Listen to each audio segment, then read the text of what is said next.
Le journal de 7h30 vous est présenté par Roman Oquet. Bonjour Roman. Bonjour à tous. Vous êtes 12 millions, peut-être vous, à ne pas être allés voter hier. Un quart des électeurs en week-end, en vacances même, ou tout simplement désintéressés par la politique.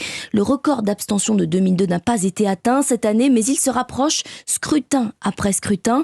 Bonjour Martin Lange. Bonjour. Martin, 25% des inscrits se sont abstenus hier. Quel est le profil de ces électeurs ? Eh bien, ils ressemblent assez fidèlement aux abstentionnistes des élections précédentes. D'ailleurs, plus de 80% d'entre eux s'étaient déjà abstenus en 2017.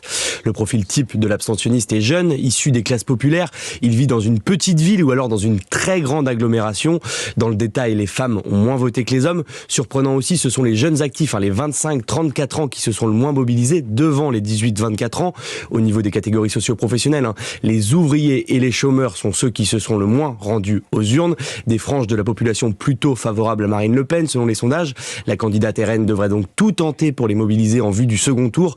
À nuancer tout de même, puisque les enquêtes montrent que ce sont les partisans du PS et des Verts qui se sont le moins déplacés hier. Merci Martin Lange. Le profil des abstentionnistes qui se précisera dans les prochaines heures, les prochains jours, avec la publication des résultats définitifs.